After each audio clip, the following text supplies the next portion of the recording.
Bueno, buenos días nuevamente.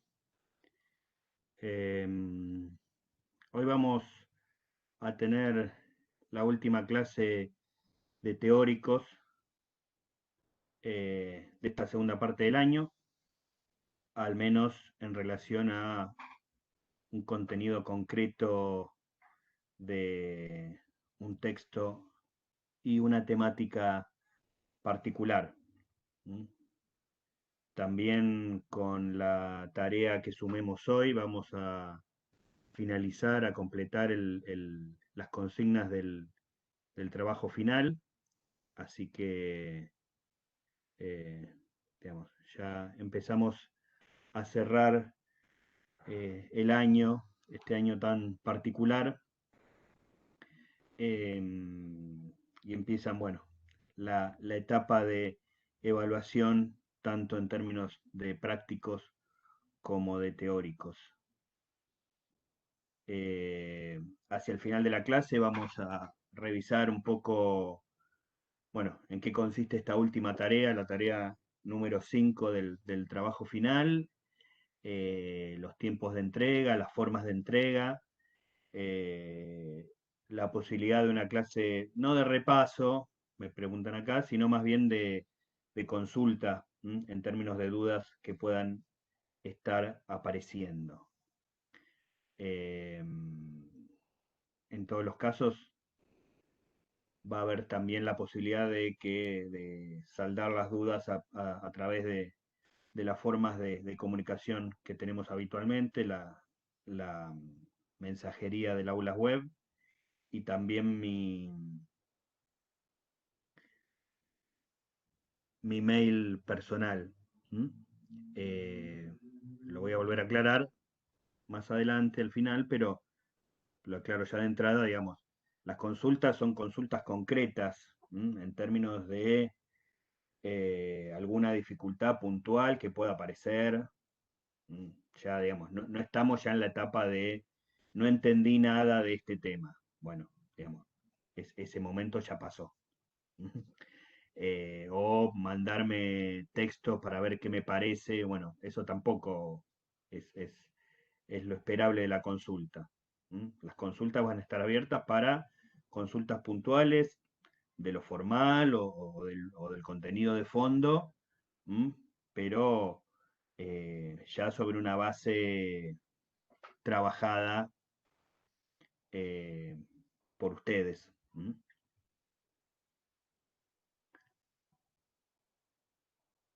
El texto que vamos a ver hoy es un texto que tiene cierta dificultad, que les puede haber generado complicaciones. Una de las cuestiones que vamos a ver es, bueno, qué nos interesa más específicamente del texto y a qué cosas no le vamos a dar tanta importancia o no parecen fundamentales de cara al- a los objetivos de nuestra materia.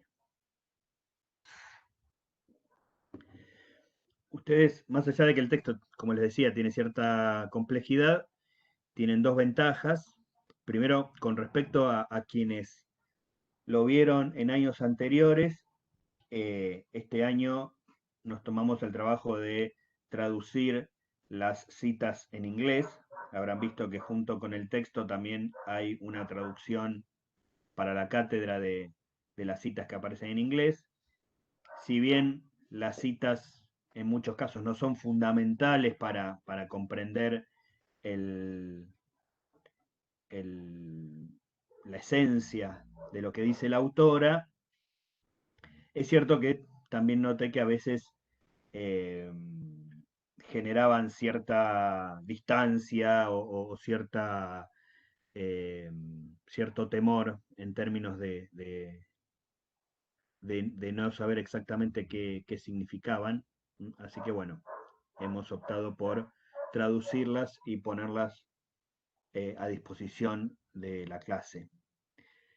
También tienen otra ventaja que es que no es un tema del todo nuevo. Digamos, prácticamente desde el inicio de las clases, o al menos desde que empezamos a meternos en la segunda mitad del siglo XX en cuanto a contenidos históricos, fuimos dando cuenta de que el populismo, las visiones sobre el populismo, los regímenes populares o nacional populares, era una de las cosas que íbamos a incluir dentro de los contenidos. Ya lo vieron en prácticos a través del texto de Águila y Viano.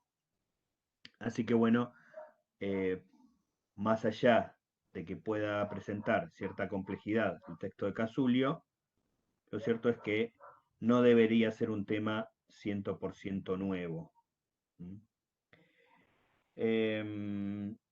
Lo primero que hay que aclarar con respecto al texto es que es un texto pensado desde la ciencia política para justificar por qué el populismo debe ser analizado por la ciencia política.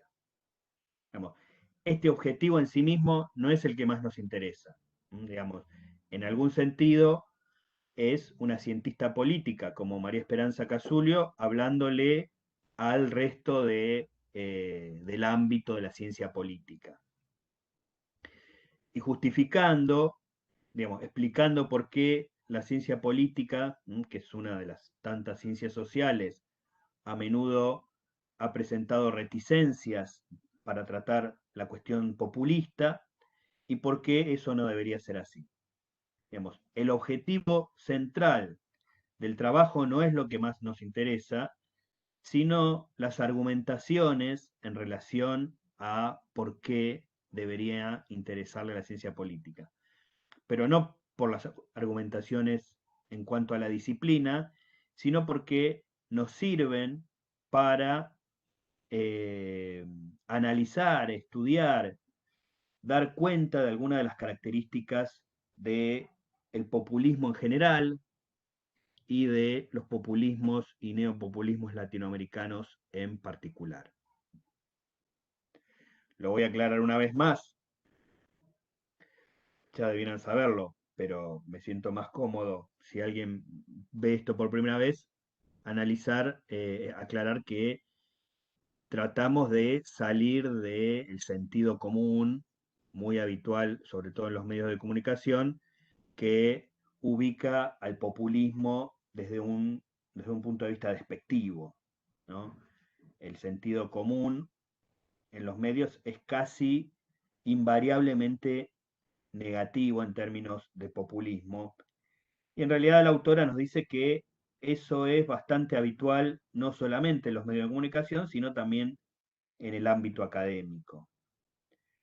De la misma forma que empezaba el texto de Águila y Viano, una de las complicaciones que tenemos es la caracterización, la definición de populismo, que es un término especialmente ambiguo, especialmente amplio, y que por eso mismo se escapa a las definiciones muy estrictas. En realidad, y esto hay que decirlo, eso pasa habitualmente con todas las corrientes políticas, con todos los regímenes políticos. Lo que pasa es que a veces simplemente se deja a propósito el término populismo dentro de una ambigüedad que hace que, como también dice la autora, nadie termina de coincidir en qué es el populismo, aunque parece que todo el mundo tiene claro que es algo malo.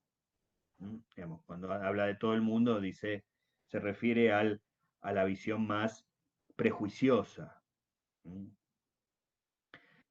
La autora arranca diciendo que a menudo la ciencia política se ha enfocado demasiado a lo institucional y que además ha trabajado habitualmente desde un ideal de democracia liberal representativa, ¿no? Desde ahí, todo lo que se escapa a cierto tipo ideal parece poco deseable. ¿Mm? Y como además la ciencia política pone especial énfasis en lo institucional y el populismo a menudo parece poner en riesgo esa institucionalidad, bueno, esa termina siendo una eh, justificación más para dejarlo en los márgenes del estudio académico. ¿Con qué tiene que ver esta marginalidad del término populista? ¿Por qué? ¿Cuáles han sido las justificaciones para no darle una especial centralidad?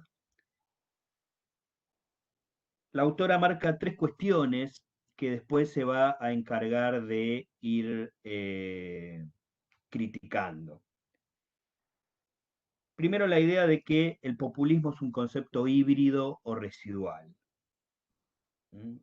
Es decir, que no, no es central para las democracias occidentales, es decir, que al escaparse del ideal de lo que debería ser supuestamente una democracia, no es presentado como, o no pareciera merecer la pena estudiarlo, simplemente eh, cabría esperar que fuera desapareciendo o tratarlo como una cuestión eh, excepcional y a veces eh, incluso patológica de eh, de las sociedades. Fíjense que esto está muy presente en los medios de comunicación, especialmente en los medios de comunicación eh, más, más opositores en este momento, digamos, la idea de que eh, la expresión particular del populismo en Argentina, que obviamente sería el peronismo, es puesta en un lugar en el cual siempre atenta contra las instituciones republicanas, siempre atenta contra las instituciones democráticas, contra las libertades, ¿m? Y renegando de aceptar que es parte constitutiva de la democracia argentina y de los sistemas democráticos en general. Una respuesta general que le da la autora a este tipo de argumentaciones que ubican a los populismos como cuestiones excepcionales, marginales, patológicas, es precisamente una respuesta contraria. Es decir, los populismos son parte de las democracias, son parte constitutivas de las democracias. No hay populismo sin democracia. Y por eso seguir pensando que simplemente es una cuestión excepcional y casi que va a desaparecer por peso propio es ilusorio y termina dejando sin analizar una parte fundamental, especialmente en América Latina, de las democracias de nuestra región.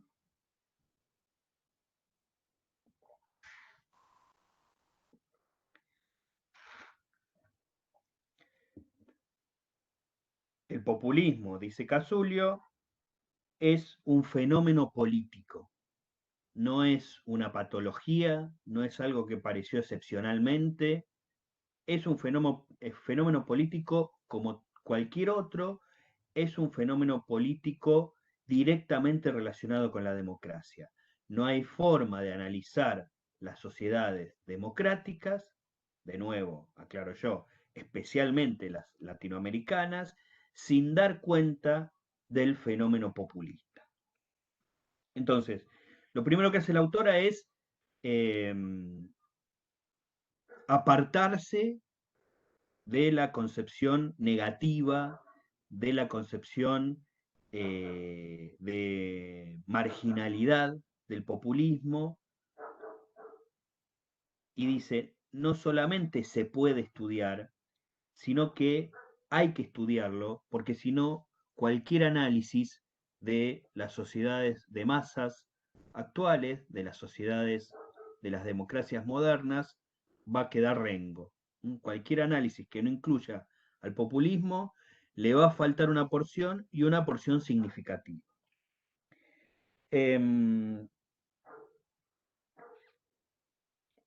Como les decía, la autora arranca diciendo, bueno, en el mundo académico, o digamos, no solamente en el mundo académico, sino en el sentido común en general, pareciera que nadie sabe qué es el populismo, pero se sabe que es malo.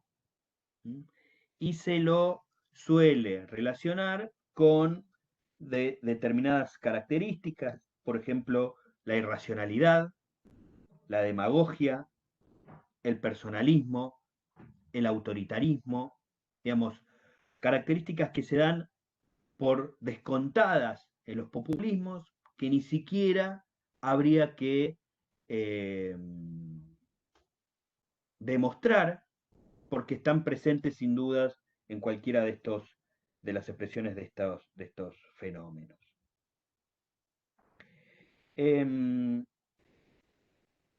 Las definiciones habituales en las ciencias políticas, dice la autora, generalmente han llegado desde tres tradiciones distintas, las definiciones sobre populismo. Una tradición más bien sociológica, en el sentido de que los populismos serían una suerte de subproducto de modernizaciones tardías o modernizaciones rápidas o modernizaciones inconclusas. Es decir, en aquellas sociedades donde la modernización llegó tarde o la modernización no terminó de expresarse o fue demasiado rápida en el tiempo, las tradicionales instituciones republicanas no alcanzaron a dar cuenta de las demandas de las masas. Y eso fue aprovechado por líderes habitualmente puestos como demagógicos inescrupulosos que aprovecharon esa situación excepcional para construir sus movimientos populistas.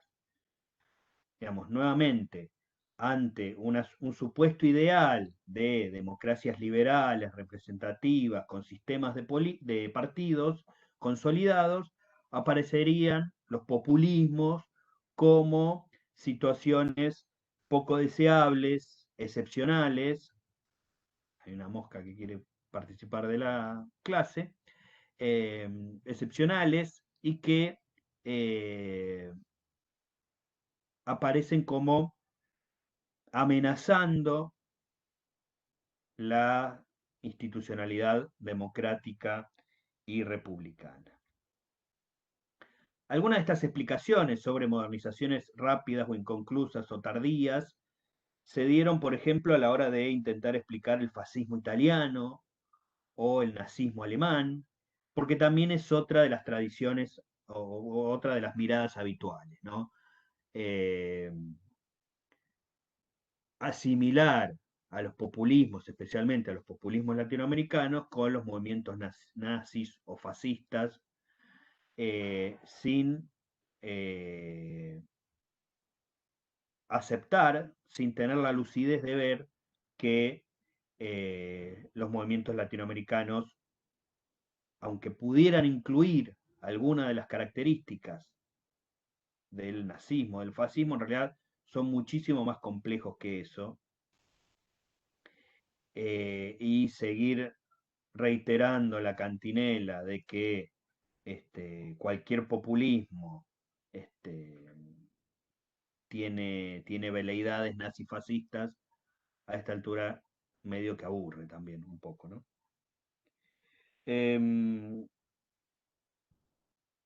Otra de las tradiciones de las ciencias políticas a la hora de analizar, estudiar, explicar los populismos es la que tiene que ver con una forma específica de ejercer el poder.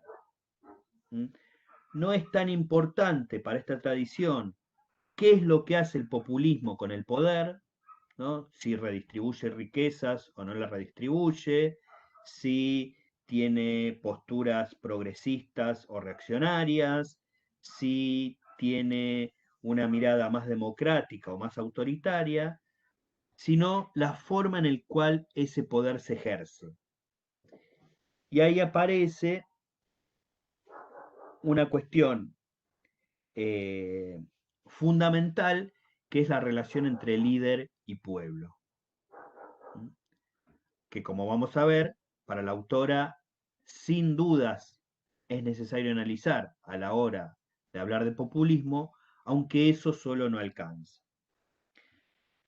Lo que tiene esta tradición, que mira al populismo simplemente como una forma de ejercer el poder, más allá de lo que se haya, más allá de lo que se haga con ese poder, es que es compatible con la aparición de populismos de derecha, ¿no? Una de las dificultades a la hora de eh, analizar y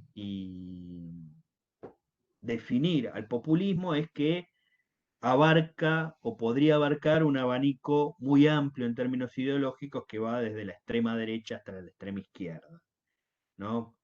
En algún sentido, eh, para algunas versiones de la definición de populismo, incluye tanto a Chávez como a Trump, a Kirchner como a Menem, a Collor de Mello como a Lula, y así sucesivamente. Entonces, digamos, y esta definición que se fija solamente en la forma de construir poder es compatible con esa otra.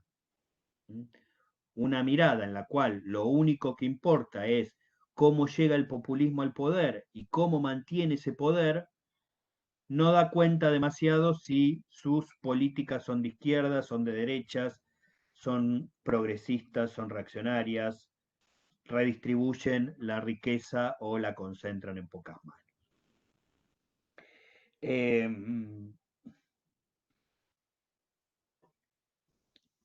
una de las eh, citas que utiliza Casulio para, como ejemplo de esta definición, dice, en este sentido, lo que se estaría mirando es la esfera de la dominación, no la esfera de la distribución.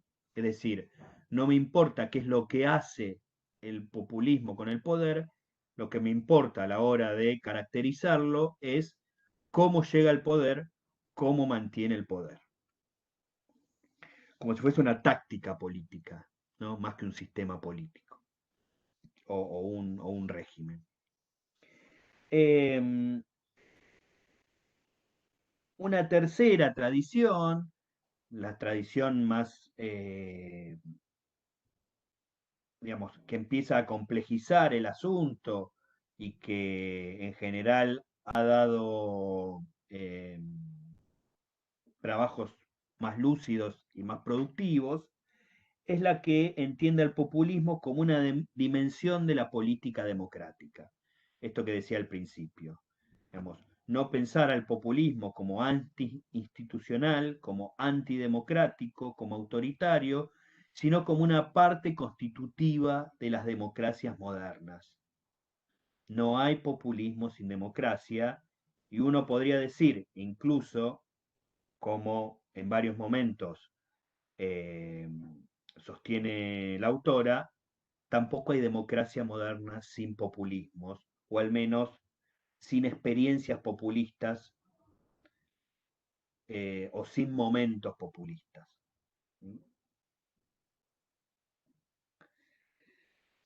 La idea de esta tercera tradición es que la democracia liberal y el populismo no son opuestos, sino que eh, comparten esta dimensión de la política democrática.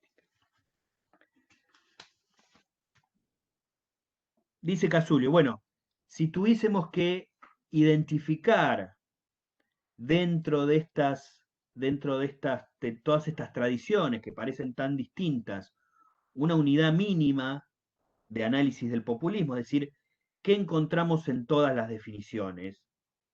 ¿O qué encontramos habitualmente en estas definiciones que provienen de tradiciones distintas?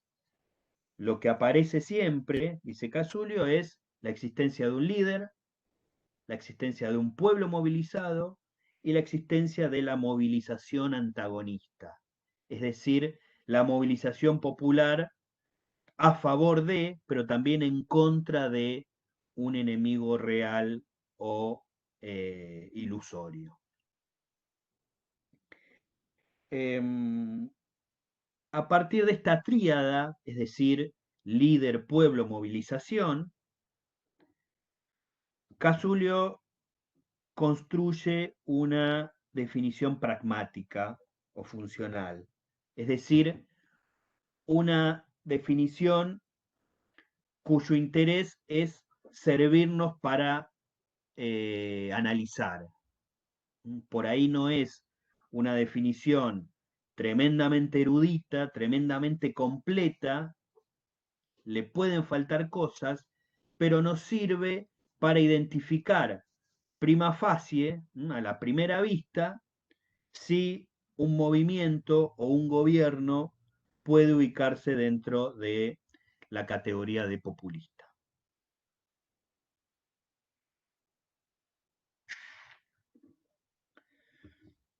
A partir de eso, la autora define al populismo como un tipo de práctica política que incluye un pueblo movilizado, un líder carismático y prácticas de acción colectiva de movilización y antagonismo. Es decir, un líder y un pueblo que se co-crean, dice ella. No es que hay un líder antes, no es que hay un líder y un pueblo por separado y que se encuentran, sino que se construyen a la vez en la relación que los identifica. Es interesante para esto retomar lo que vimos en James con respecto al peronismo, de qué forma se da esa alianza particular entre el coronel Perón y el movimiento obrero en los inicios del primer peronismo, para dar cuenta de que obviamente ambos lados existían antes, pero se constituyen como tales en la relación que que los une, que eh, en el caso particular de lo que analiza James, dan inicio al movimiento peronista en la Argentina. El análisis, hoy lo dije como al pasar, pero digamos, otra cosa que aclara Casulio es que esta caracterización de populismo incluye tanto a movimientos como a gobiernos. Es decir, eh, populismos en el poder o con pretensión de llegar al poder. E incluso históricamente podría permitir analizarnos a estos mismos movimientos antes y después de llegar al poder. Me preguntan a qué se refiere con líder carismático. Bueno, esto tiene que ver con una caracterización tradicional que hizo uno de los padres de la sociología moderna, que era Max Weber, que hacía diferentes caracterizaciones de las formas de liderazgo, y una de las formas de liderazgo que analiza Weber es la de líder carismático, que sería el liderazgo que tiene que ver más con lo eh, sentimental que lo racional, más con la llegada a la masa en su conjunto que con el convencimiento individual, eh, y algunas otras características que por ahí me puedo estar olvidando, no lo tengo todo lo fresco que podría tenerlo, pero eh, se refiere a eso, digamos, en general nos alcanza para lo que estamos viendo, nos alcanza con usar el sentido común de lo que es carisma, ¿no? Cuando hablamos de alguien que tiene carisma, hablamos de cierto encanto que va más allá de lo racionalmente explicable. ¿Mm? Eh, y de nuevo también nos podemos conectar con el texto de James que hablaba de Perón y de cómo, por ejemplo, en las formas de, digamos, sin dudas, decía James, una parte de la relación de Perón y la clase obrera argentina tiene que ver con la racionalidad. Con la racionalidad de, bueno, el movimiento obrero responde a Perón porque Perón le había dado una serie de políticas concretas, eh, creíbles, eh, que mejoraban su calidad de vida, su calidad de trabajo, que habilitaban los momentos de ocio, pero además de esa cuestión más tradicional, es decir, sigo a este líder o acompaño a este líder o me juego por este líder porque eh, hace concretas algunas de mis expectativas, también hay una cuestión menos racional que tiene que ver, por ejemplo, cuando habla de las formas del discurso, de, de un lenguaje más cercano a a la forma de hablar del día a día. En eso también se juega el carisma. Em,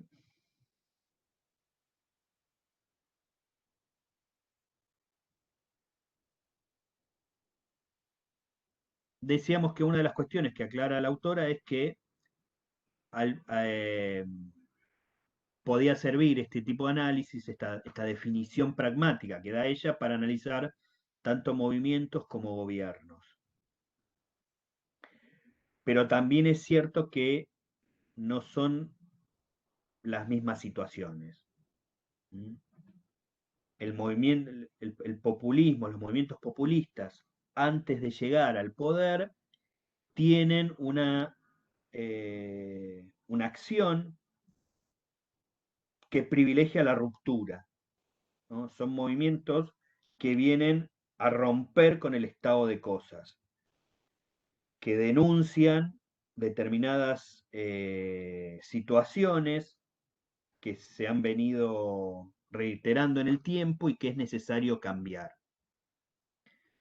Esta situación rupturista se mantiene habitualmente en los primeros años de gobierno, pero después, en algún momento, dice Casulio,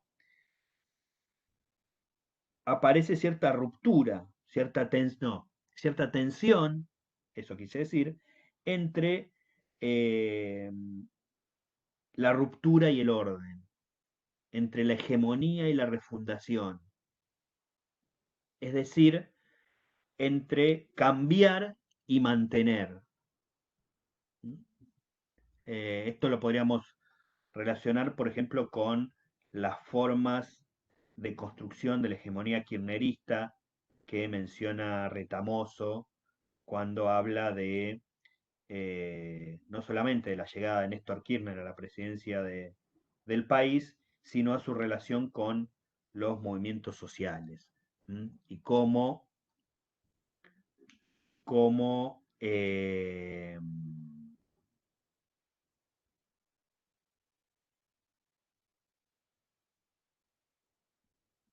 Kirchner conjuga institucionalidad con populismo, dice Retamoso. Es decir, estas cuestiones de ruptura con las cuestiones más institucionales de mantenimiento del orden republicano y democrático.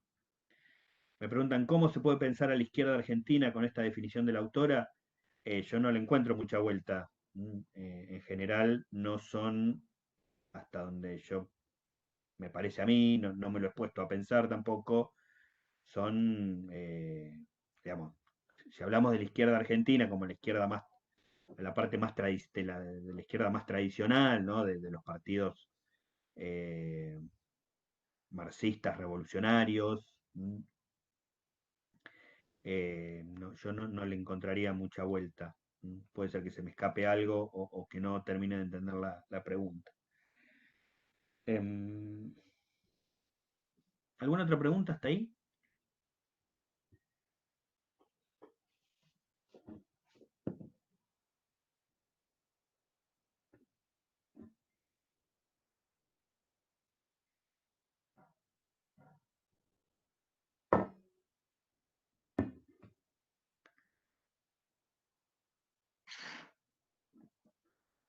Les voy avisando mientras tanto que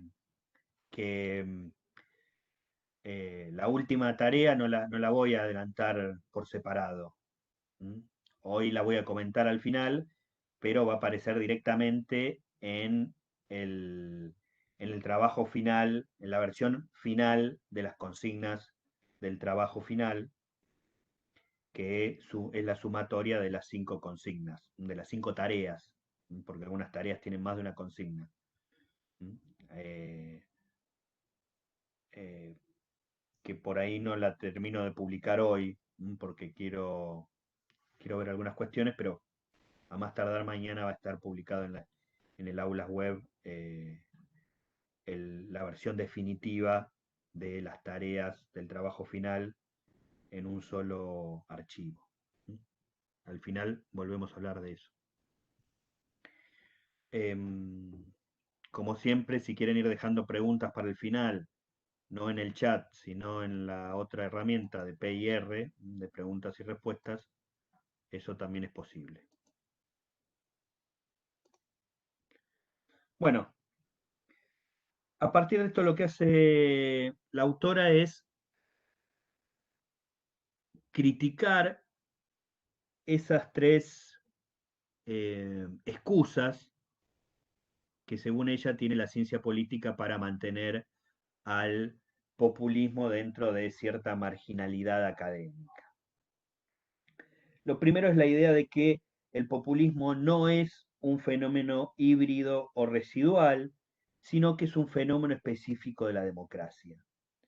No es una situación excepcional que aparece cada tanto como si fuese una patología, como si fuese un tumor, y que simplemente hay que esperar que desaparezca, sino que es un tipo de práctica política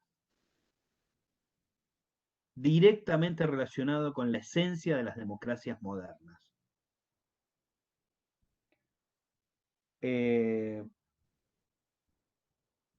a la ciencia política, dice Casulio, y podríamos decir a las ciencias sociales en general, después de la Segunda Guerra Mundial,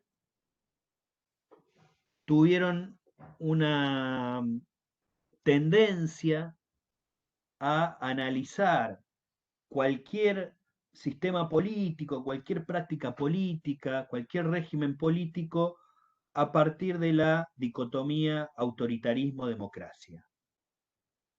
Es decir, después del traumático paso de los fascismos, hay una idea de que simplemente cualquier experiencia política debe entrar o en la cuestión democrática o en la cuestión autoritaria.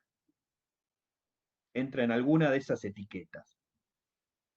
Esto además servía en el marco de la Guerra Fría para que la ciencia política occidental negara cualquier carácter democrático a el socialismo real, al socialismo soviético, y lo pusiera en el lugar de los autoritarismos.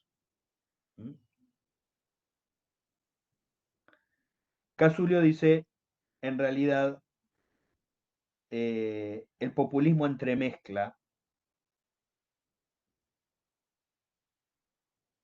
cuestiones autoritarias y cuestiones democráticas. Yo iría más allá y diría que en realidad todas las corrientes políticas, todas las tradiciones políticas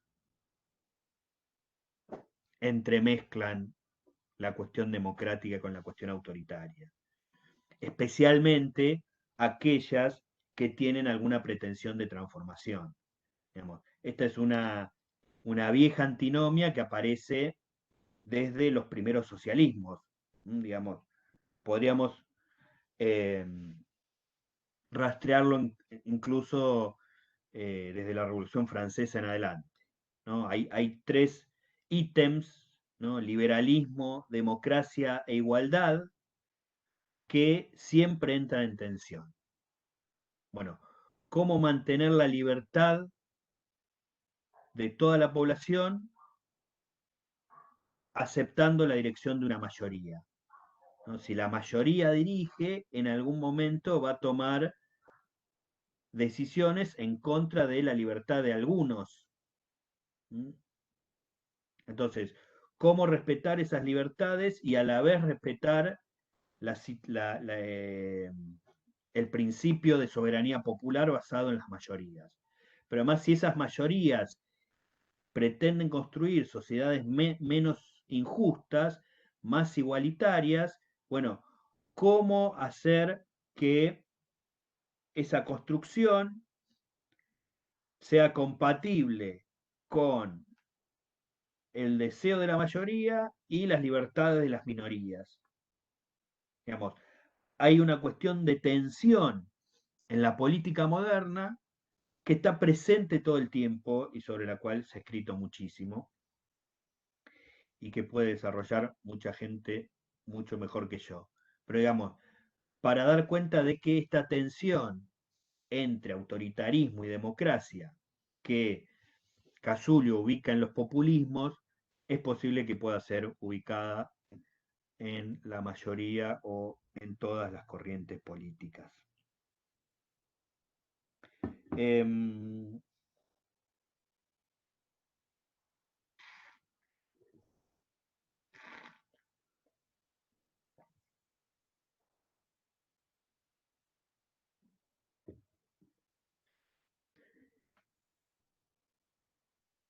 Esto es especialmente, esta combinación, digamos, es especialmente importante para aceptar, para incluir la idea de que habitualmente los populismos llegan al poder a través del voto popular. Entonces, sin dudas, hay un carácter democrático, que en algunos momentos puede haber incluido también algunas cuestiones autoritarias, por ejemplo, en términos de respeto de la libertad de expresión. Pero de nuevo, es muy polémico no pensar que eso sucede también en otros regímenes habitualmente ubicados como democráticos o como más democráticos. Lo que pasa que precisamente por ese sentido común que tiende a marginalizar al populismo, es como que el populismo siempre necesita estar demostrando su esencia democrática más que otros procesos. ¿Mm? Eh,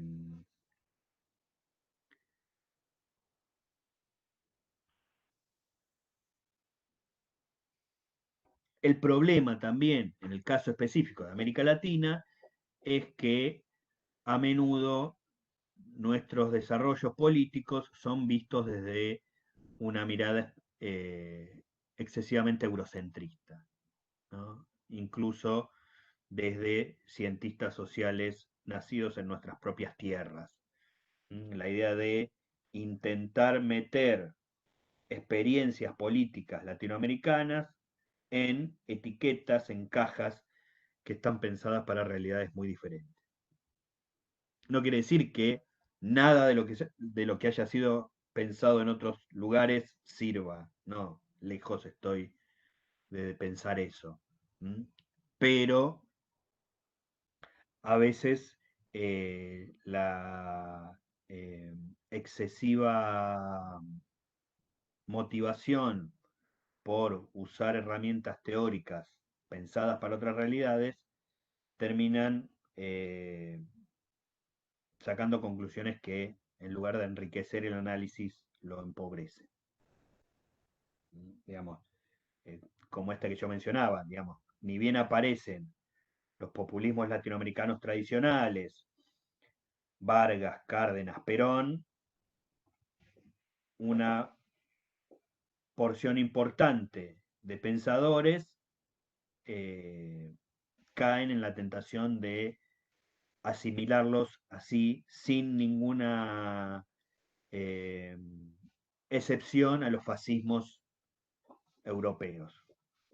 Entonces, bueno, cuando uno tiene una teoría tan rígida, lo que termina es tratando de meter lo que realmente pasa en esa teoría y generalmente termina forzando situaciones que, como les decía, en lugar de enriquecer los análisis, los empobrece. Eh,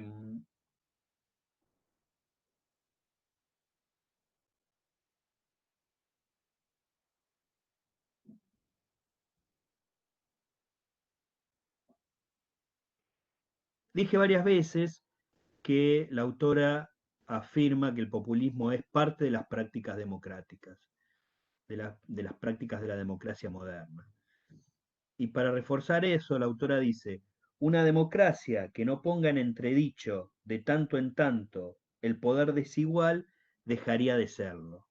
Es decir, una democracia que se queda en lo institucional, que por respetar siempre a rajatabla lo institucional no cambia nada, entonces está incumpliendo una de las promesas de la democracia, que es mejorar la vida de la mayoría de las personas y tender a sociedades más igualitarias.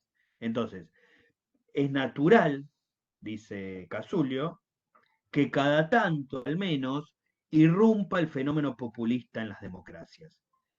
Pero eso no es una cuestión antidemocrática, sino lo contrario.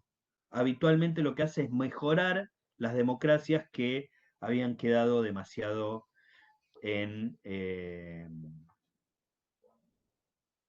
anquilosadas.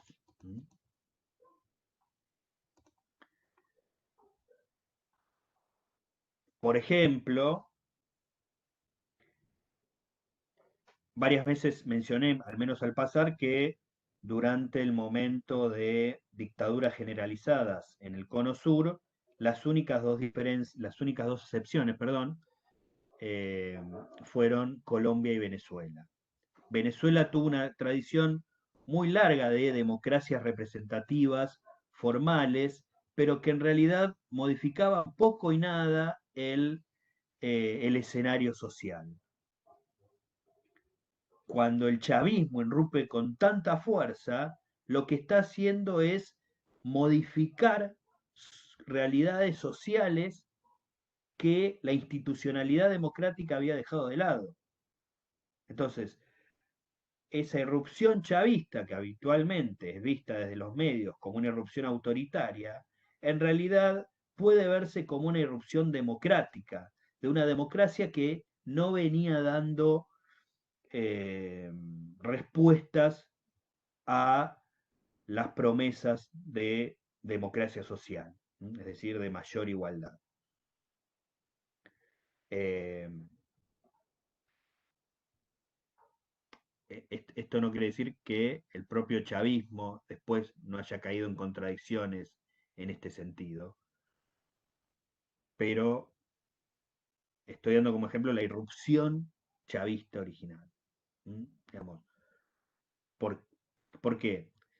Porque a diferencia de otros fenómenos populistas que llegaron después de dictaduras o en partido, o en países como el nuestro de alta inestabilidad institucional, en realidad Venezuela junto con Colombia había sido de los países más estables en términos institucionales, ¿no? Donde la democracia prácticamente no se había cortado, había habido sistema de partidos, digamos, todas estas cuestiones que la ciencia política suele privilegiar, la institucionalidad. Bueno, había sistema de partidos, había un bipartidismo estable, había elecciones limpias o razonablemente limpias y eh, que se efectivizaban eh, en tiempo y forma, pero lo cierto es que la democracia tenía deudas sin saldar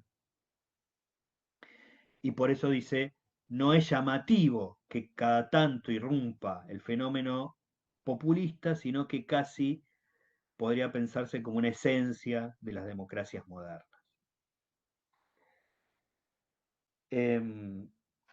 La movilización populista, dice Casulio, es parte de la democracia, porque para que esa movilización populista tenga lugar, quiere decir que primero hay una aceptación del principio principal de la democracia, que es la soberanía popular.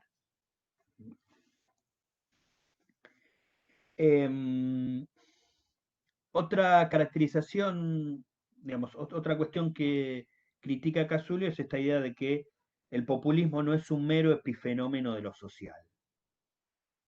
Aquí sí tenemos una cuestión que es un poco más específica de la ciencia política, porque lo que dice Casulio es, a menudo la ciencia política se ha desentendido del populismo pensándolo que es una cuestión más social que política, que le correspondía estudiar más bien a la sociología o a la historia o a alguna otra ciencia social antes que a la ciencia política.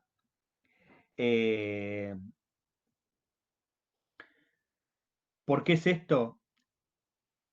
Por un lado, dice la autora, por la habitual incomodidad de la ciencia política de hablar de sujetos colectivos, ¿no? La ciencia política tradicional a menudo se siente más cómoda en el análisis de los sujetos racionales individuales que toman decisiones racionales individuales y explicar la política como una sumatoria de individualidades más que como una construcción colectiva. Eh, y por eso aparece la idea de que el populismo estaría contaminado de lo social. La respuesta que da el autor a esto es casi obvia, digamos, de nuevo, cualquier construcción política está contaminada, entre comillas, de lo social. No hay construcción política fuera de lo social. El populismo es una construcción social y política de la misma forma que cualquier otra construcción política. ¿Mm? A lo sumo en el populismo esto es más obvio por su disrupción, por su anclaje en las masas, por su anclaje en los sectores populares, pero no hay política sin eh, costado social. ¿Mm? Puede parecer una obviedad, pero evidentemente la autora piensa que en el marco de la ciencia política todavía es algo que hay que aclarar.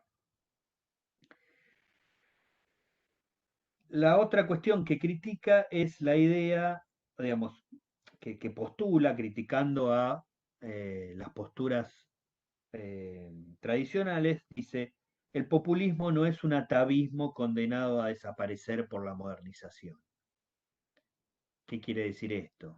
La idea de que el populismo o los populismos florecen en el marco de modernizaciones tardías o de modernizaciones inconclusas o de modernizaciones demasiado rápidas y que sería simplemente, como comentamos varias veces, una suerte de enfermedad política que a medida que avanza la modernidad iría desapareciendo. Entonces, ¿para qué detenernos en analizar demasiado un fenómeno político que está condenado a su extinción?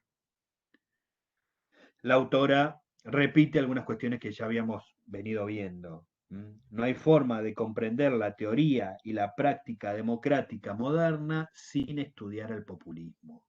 El populismo es parte de las democracias modernas. No hay populismo sin democracia, no hay democracia sin populismo. Es inherente a la política democrática y por eso no desaparecerá simplemente por el paso del tiempo. Lo que sí es cierto, dice la autora, es que el paso del tiempo genera tensiones hacia adentro del populismo. Digamos, ese movimiento disruptor, de ruptura, que irrumpe en las realidades políticas, no puede mantenerse todo el tiempo así. Sobre todo a partir de que llega al poder, aparecen situaciones de rutinización, de institucionalización de estos, eh, de estos movimientos.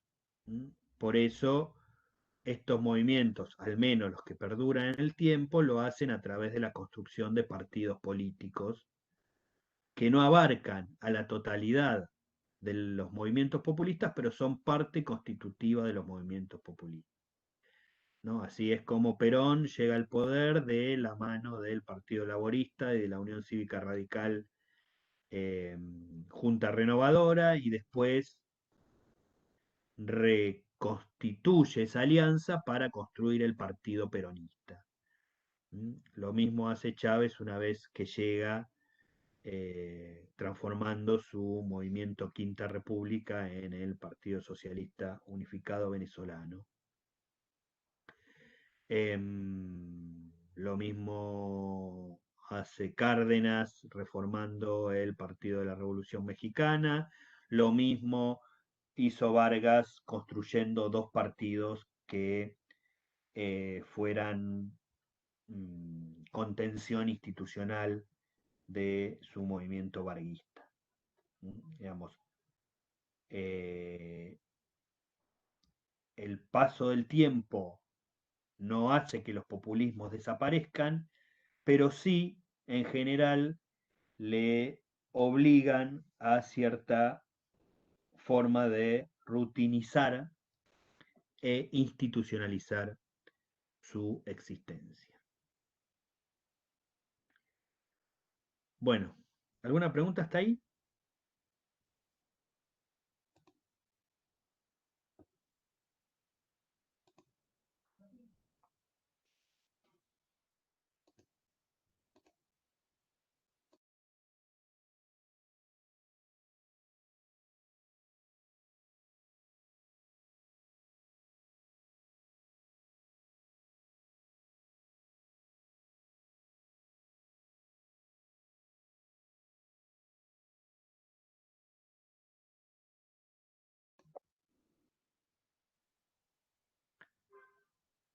No, no se cortó, corté yo, perdón.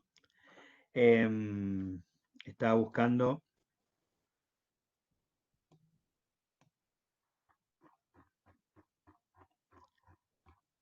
algunas cuestiones que me gustaría ver. Van a ver que en el texto tiene toda una parte en la cual eh, la autora se mete en cuánto se utiliza en el ámbito académico el concepto, qué conceptos se usan, cuáles no, estadísticas, gráficos, desde ya que eso no es lo que más nos interesa. Sí, ahí hay una cuestión más de, eh, de aparato erudito para respaldar el trabajo que hace ella, que no, no es lo que más nos importa. Es importante hacia el final, en lo que la autora llama la coda del, del trabajo, el epílogo, y dice, la ciencia política de la región se encuentra entonces con un doble desafío. Debe intentar comprender esta especial coyuntura, al mismo tiempo que debe crear los mismos conceptos necesarios para esta comprensión. La ciencia política actual se enfrenta al desafío, entonces, no ya sólo de medir cuán autoritario democrático es tal o cual régimen de gobierno, sino antes bien comprender de qué manera específica se intenta construir institucionalidad democrática en cada país y cuáles son las fortalezas y debilidades de las nuevas institucionalidades. El populismo debe ser entendido como el intento de actualización, prudente o no, completa o imperfecta, de una promesa que resulta fundamental a nuestras propias democracias. Como comentábamos, la democracia que se queda en la mera institucionalidad, esto que vieron incluso cuando en el texto que habla del alfonsinismo de Cortés, ¿no? La diferencia que hacía el alfonsinismo en la democracia formal y la democracia sustantiva, y cómo uno de los errores del alfonsinismo fue poner demasiada esperanza en que la democracia formal terminara dando cuenta de las otras promesas democráticas, es decir, que con hacer andar las instituciones alcanzaba para que cumplir las otras promesas de con la democracia se cura, con la democracia se educa. Bueno, lo que dice Casulio es claramente eso no pasa por automáticamente. En determinado momento, o cada tanto, las democracias necesitan de esa renovación que es la irrupción populista. La irrupción más descarnada de las masas, a veces desatendiendo algunas formalidades institucionales para exigir que la democracia cumpla con las promesas de menor desigualdad y más oportunidades. ¿En qué consiste la tarea número 5?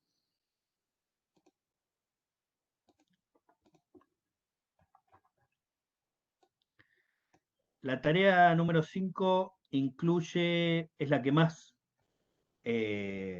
bibliografía incluye, porque incluye el texto de Morresi sobre el liberalismo conservador, los textos de Retamoso y de Manzano sobre el kirchnerismo y los movimientos sociales, y este texto de Casulio que vimos hoy.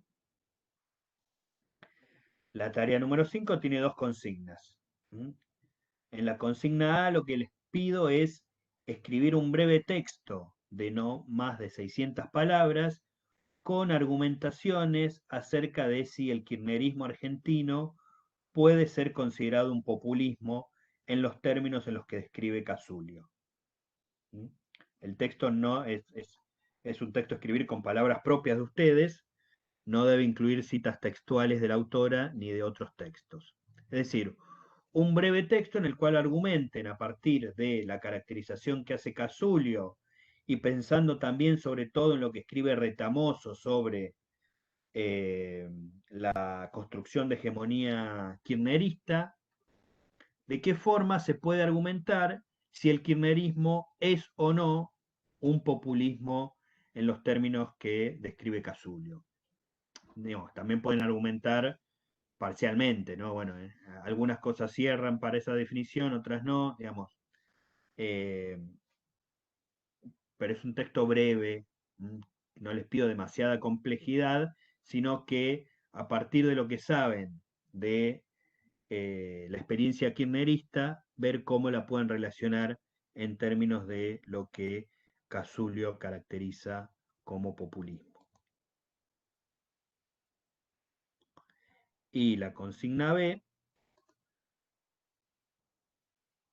lo que tienen que hacer es escribir tres frases que diferencien la ideología conservadora liberal, o liberal conservadora, esa que caracteriza Morresi, con la de la ideología o la práctica política populista. Entonces, tres frases que tengan más o menos la forma de, bueno, mientras la ideología liberal conservadora dice tal cosa o afirma tal cosa o cree tal cosa, los populismos creen, afirman o aseguran tal otra cosa, ¿no? O a diferencia de los populismos que afirman tal cosa, la ideología liberal conservadora piensa, asegura o cree tal otra cosa. Simplemente tres frases que comparen al populismo con la ideología liberal conservadora. Y al final aclaro, no porque no lo tengan claro, sino porque me siento más cómodo si queda escrito, por si lo ve alguien que no haya participado de los teóricos. En todos los casos entendemos populismo de acuerdo a los aportes de la bibliografía de la materia y no en el sentido común, a menudo despectivo, que suele aparecer en los medios de comunicación. Em,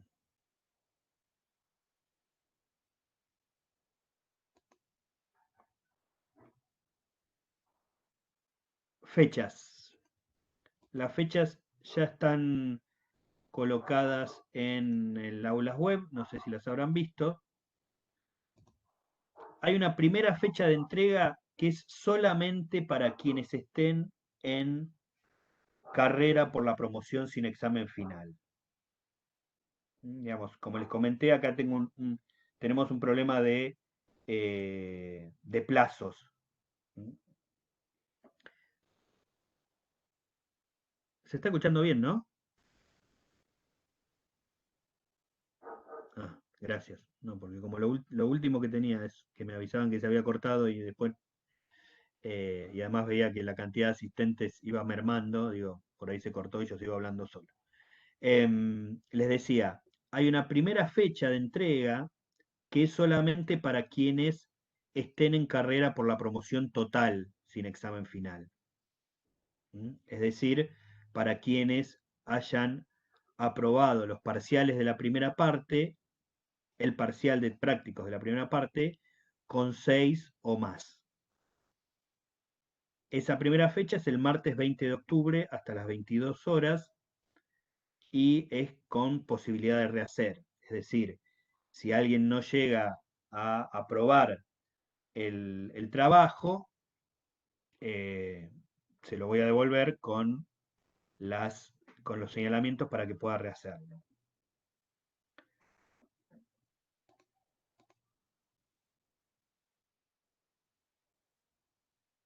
Ahora va a haber parcial, pero de prácticos, no de teóricos. Me preguntan si no va a haber parcial. Sí, el segundo parcial es el de prácticos. La segunda fecha sería el martes 3 de noviembre. Todas las fechas están pensadas para que no caigan precisamente, no se superpongan con las semanas en las que tienen que entregar el parcial de prácticos, ni en la primera instancia ni en los recuperatorios. La segunda fecha es el martes 3 de noviembre y ahí puede entregar todo el resto de la gente. Es decir, quienes están en la promoción, es decir, quienes podían entregar en la primera fecha, pero entregan en esta segunda, lo que no van a tener es una posibilidad de rehacer. Quienes tuvieron el señalamiento de rehacer, es decir, quienes entregaron en la primera fecha, pero pudieron rehacer y entregan en esta segunda fecha, y quienes están en la semipromoción. Es decir, quienes o no llegaron a aprobar el primer parcial de prácticos, o lo aprobaron pero no llegaron al 6, o quienes aprobaron la primera parte a través del trayecto especial de compensación. Es decir, gente que no está en condiciones de la promoción total, sino que está pensando en la posibilidad de semi-promocionar la segunda parte del año. Eh, lo que tienen que poner en el trabajo cuando lo entregan, en cualquier caso, es promoción, quienes todavía están en carrera por la promoción, y semipromoción, quienes aspiran solamente a la semipromoción. Quienes entregan por semipromoción en la fecha del 3 de noviembre, también van a tener una posibilidad de rehacer, pero eso lo vamos viendo de acuerdo a la cantidad de gente que entregue, cuántos trabajos me lleguen, cuánto tarde en corregir, porque ahí los plazos no son tan perentorios para mí, porque eso lo anoto yo en una planilla exclusiva de la materia, porque quien aprueba la semipromoción, de todas formas se va a tener que anotar en algún momento para dar la parte que no semipromocionó en mesa de finales. Entonces eso lo manejamos internamente en la cátedra. En cambio, quienes van por la promoción total, sin examen final, eh, ahí tengo que tener las notas lo antes posible. ¿Mm? Sí, para la entrega del trabajo final integrador va a haber una solapa de entrega de tareas en la solapa de teóricos. De la misma forma que entregan los parciales o que la mayoría de las comisiones entregan sus tareas. ¿Mm? Pero no va a estar en la solapa de entrega de tareas, sino en la solapa de teóricos.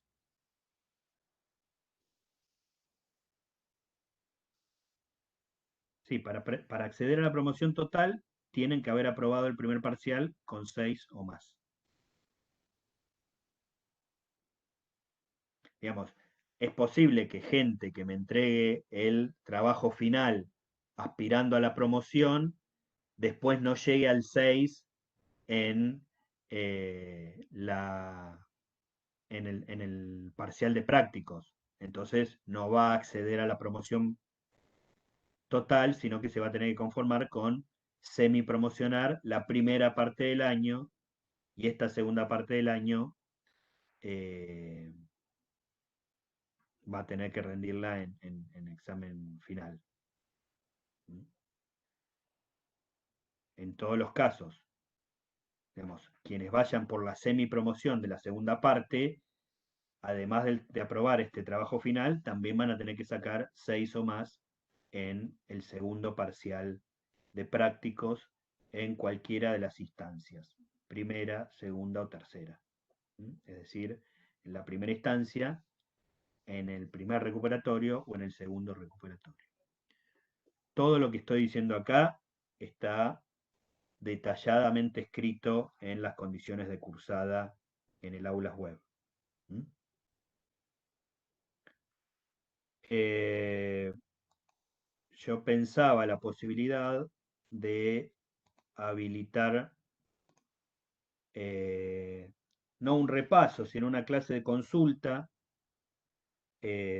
para el martes. Esperen que no quiero meter la pata.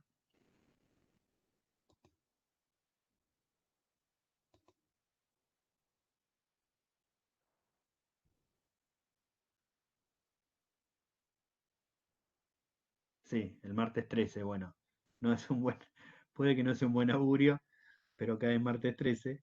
eh, que es fecha de entrega de parcial de prácticos. Entonces, pero bueno, en algún momento todo se solapa. Eh, no se me ocurre otra fecha porque si no, digamos, yo le quiero dejar estas semanas que vienen para el repaso en prácticos, para que hagan el parcial de prácticos, para que estén con más concentración en esa situación. Así que lo que por ahí hacemos, después termino de confirmar, es el martes 13 hacer en un horario o en dos horarios, después vemos eso también, una clase de consulta para atender las consultas que puedan tener con el trabajo final. ¿Mm? De todas formas, como les comenté, están abiertas las otras formas de comunicación. La mensajería del aulas web o mi mail personal, siempre para consultas concretas. ¿Mm? Digamos, ya no hay tiempo para eh, no entiendo nada de tal texto, no entiendo nada de ese tema, bueno, no, digamos, es para cuestión, bueno, cuando usted habla en la eh, tarea número 2 de categorías para comparar la dictadura brasileña y la dictadura argentina. ¿Qué categorías son? ¿Me servirían, por ejemplo, estas categorías? Digamos, preguntas de ese tipo, más concretas, no generalidades. ¿Mm? Bueno, ¿alguna pregunta que haya quedado? ¿Dudas, consultas, aportes?